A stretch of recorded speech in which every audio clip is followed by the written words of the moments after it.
If you are as old as I am, then I'm sure you can testify to the fact that everyone's mommy and their auntie was using Amla oil for hair growth while we were growing up. Now, although that Amla oil is made with fresh Amla fruits, because of inaccessibility, we're going to be using Amla powder for this recipe, which is just ground dried Amla fruit. So it's the same thing, right? And this is what it looks like. It's a fine, earthy, light to dark brownish green powder. And the texture is almost like what you get with cinnamon powder or ginger powder. For carrier oil, I like to use olive oil. It's my go-to carrier hair oil. So I poured in as much of the carrier oil to cover the 1.5 tablespoons of my Amla oil, and then I went in with 3 tablespoons of my rosemary and lemongrass essential oil.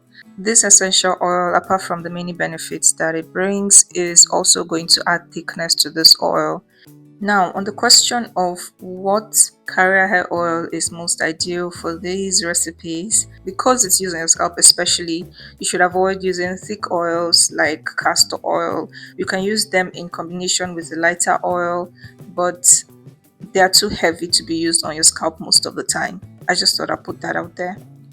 So after combining all the ingredients together and mixing thoroughly, I transferred over a pot of boiling water, which is the double boiler method. It was on fire for about 20 minutes and I was stirring at every 5 minutes interval. After that, I just let it cool completely and then I strained using a cheesecloth. And by the time you do all of this, you would have successfully made your own Amla oil. This hair oil has immense benefits for different hair types. I think that is why it is very common. It strengthens the hair from the roots, it promotes hair growth, it reduces dandruff and slows premature graying.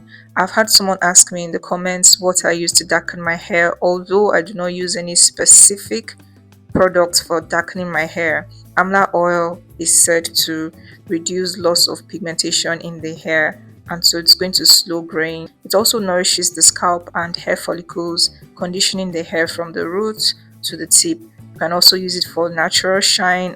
Plus, this oil is also believed to protect your hair against damage. And all of this make it a great natural remedy for overall healthy hair.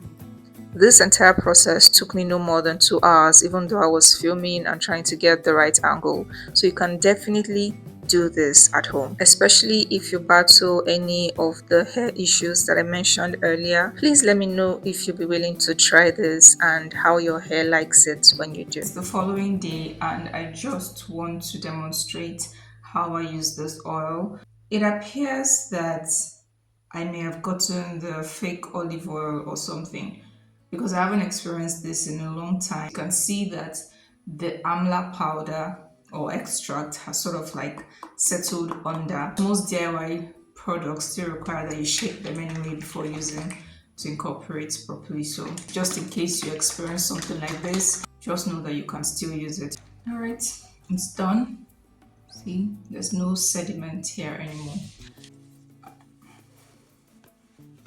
So I have my hair in a protective style and I'm not going to be taking this down.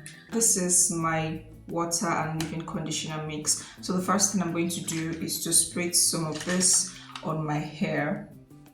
You have seen me do this many times, but I'm just going to say it again for the purpose of this video that for every time you use a hair oil, you have to make sure that you're first using water and a leave-in conditioner cream.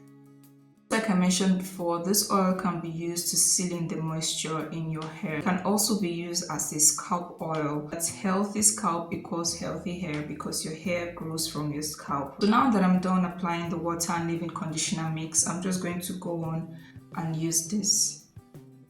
But apart from using this oil as a leave-in treatment, if you don't fancy leaving Ayurvedic hair oils in your hair, you can simply wash it off. And you can also use this oil for your hot oil treatments.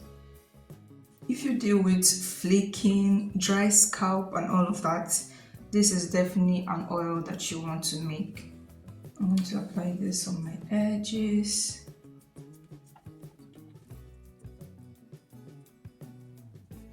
I'm not looking to use the entire bottle up, so this will do.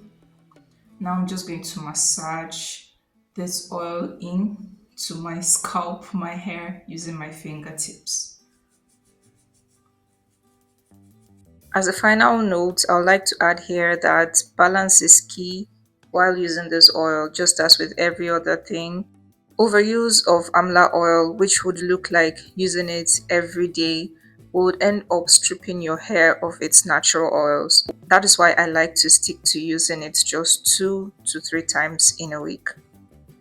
I try to apply it onto the length of my hair as much as this protective style could allow me. But like I said, I don't want to unravel it. And so that's it. That's pretty much it. And I'm simply going to repeat this process every 2 to 3 days. I can already feel a cooling at the nape of my neck. I know that it's the oil and the active ingredients in the amla. But yeah, I hope you try this one out, especially to reduce breakage, for overall length retention, to treat dandruff, if your scalp is dry and itching, and any of that really. Because this oil, I've heard a lot of tremendous things about it. Thank you guys for watching this video. If you liked it, please give it a thumbs up and leave me a comment. Also, feel free to share this video with anyone you think might find it helpful. I try to make my recipes very simple and easy to follow. Anyone can do this and it will take you less than 1 hour to get it done. For more such videos, hit the subscribe button and join the family, and I'll see you in my next one.